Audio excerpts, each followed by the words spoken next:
FBI Director Elizabeth leads a campaign encouraging people to vote, explaining how her ideas could make the world a better place. Society has become dominated by women after a virus called the Y bomb wiped out nearly 97% of the male population. A student named Hope watches a holographic simulation of a naked man, but quickly regrets it and turns it off. Later, she meets her professor, Esther, at college. Hope urges Esther to help her create a man through scientific study. Her goal is to bioengineer a nonviolent male by altering his DNA to remove harmful traits. She secretly entered the lab without being seen and began creating the DNA for a male. Following the process outlined in her research, she successfully created a baby boy. Hope took the baby home and began teaching him. The child showed remarkable progress, growing into a young boy within just 13 days. He quickly learned to speak and understand language with ease. At this rate, he was expected to become a fully developed adult male in 23 days, after which Hope planned to stop the accelerated mitosis process so he could age normally. As Adam continued to grow, he began asking Hope about her family. When he saw a picture of her mother and uncle, he asked who they were. Hope explained that she had never met her uncle because he died during the war. When Adam asked more about the war, she avoided the topic. In the following days, Adam kept learning and developing rapidly until he was nearly a teenager. He became curious about the outside world, but Hope warned him it was dangerous and insisted he stay with her. By the 29th day, Adam had fully grown into a young adult male. He told Hope that none of his clothes fit anymore. While searching for something new for him to wear, Hope found herself unexpectedly drawn to his well-built body. Hope had called her Professor Esther, saying she had something important to show her. Shocked, Esther agreed to come. Soon after, Adam stole her car and drove off toward the city. When Esther arrived, Hope told her they needed to go after Adam, and together they set off toward the city to find him. In the city, Adam was amazed by the tall skyscrapers and advanced technology surrounding him. As he explored, he soon realized there were no men anywhere. The women who noticed him reacted with shock and fear, drawing attention to him. Moments later, the police began chasing him. Adam ran back to the car and sped away, but the police followed in pursuit. Meanwhile, Hope suggested to Esther that they check the news. When they turned on the radio, they heard reports of a manhunt for a fugitive male in the city, along with warnings for civilians to avoid the area. Realizing it was Adam, they rushed to the scene. The police eventually cornered Adam, aiming their weapons at him and ordering him to surrender. Confused and frightened, he insisted he had done nothing wrong, but when the officers tried to arrest him, he fled.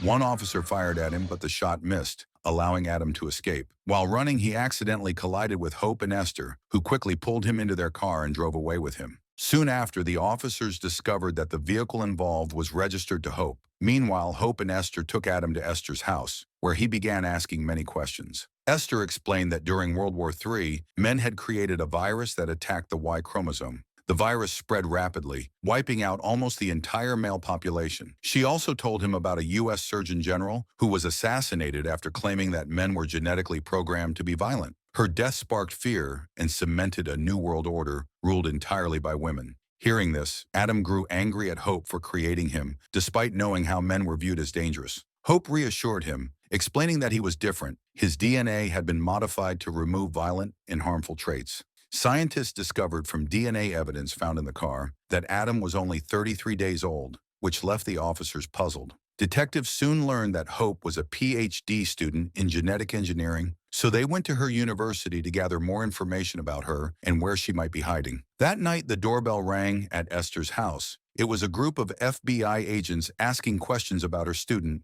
Hope. When Esther accidentally mentioned Adam's name, the agents grew suspicious. She tried to cover it up by claiming she had only heard about him on the news, but they didn't believe her. When one officer asked to use the bathroom, Esther began to panic. Trying to warn Hope and Adam, she raised her voice and spoke loudly so they could hear her signal. Realizing the danger, Adam escaped through the window. But during the chaos, Hope was shot by the agents. The FBI director was spending the evening with her wife, watching a romantic movie, when news about Adam appeared on the screen. Alarmed, they went to their teenage daughter Karen's room to warn her to be cautious. Karen promised she would, but as soon as they left, she sneaked out. Outside, she encountered Adam. He covered her mouth and begged her not to scream. When she calmed down, he pleaded for her help. Elsewhere, a detective visited Hope in the hospital and demanded she cooperate or face prison. Hope begged her not to harm Adam, but the detective insisted he was dangerous. When Hope refused to help, the detective left angrily. Meanwhile, Karen drove Adam to her sister Layla saying Layla could help him. On the way, she asked Adam awkward questions about his body. When they arrived, Layla told Karen to leave, but Karen insisted she needed her to see something. Layla was shocked when she saw Adam. She told Karen to go home and took Adam with her. With no other choice, Karen returned home to find her parents worried and police gathered outside. Layla brought Adam to a hidden place where both men and women lived. Seeing men for the first time comforted him. A woman greeted him, and Layla demanded $50,000 for bringing him there. The woman ordered her guards to throw Layla out, then introduced herself as Mother May. When Adam refused to stay, armed women forced him inside.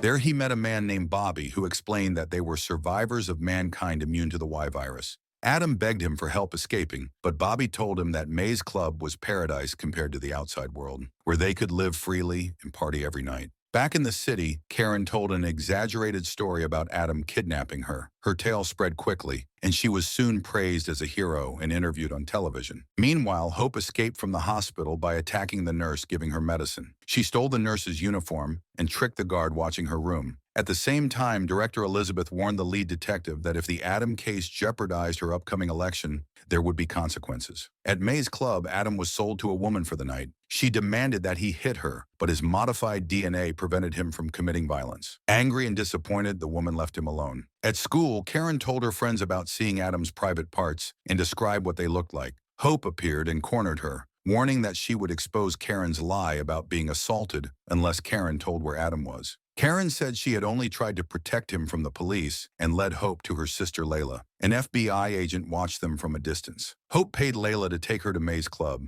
There she found Adam working as if he were a client, and they were relieved to see each other. They shared a kiss, but the moment ended when FBI agents stormed the club. All the men working there, and the women with them, were arrested. Adam and Bobby slipped away, but Hope was captured.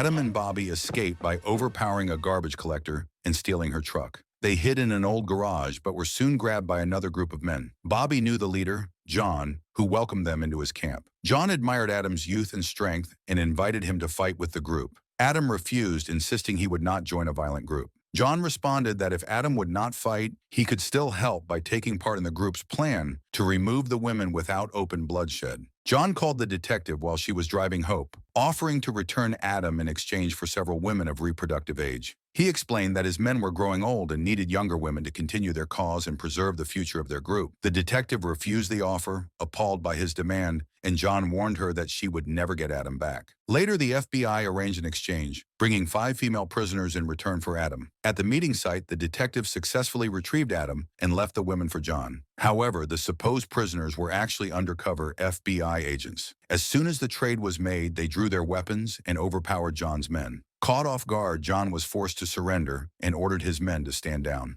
The agents took both John and Adam aboard a helicopter. But as they flew away, the pilot unexpectedly turned back and bombed John's camp, destroying it completely.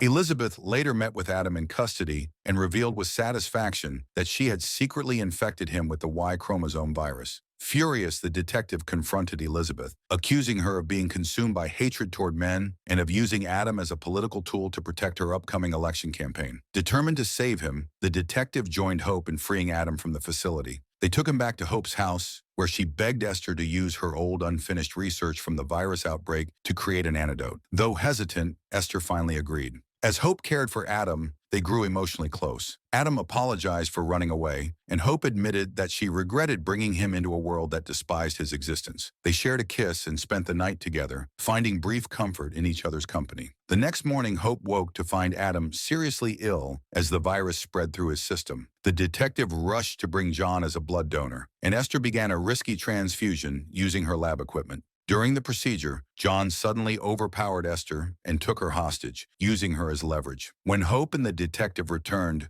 John forced them to surrender their gun. He struck the detective unconscious and dragged Esther outside. Hope tried to stop him, but was beaten down. As John prepared to escape, Adam appeared holding a gun, weak but determined. John tried to convince him they were on the same side, but Adam refused. He warned John to stop, then shot him when he advanced.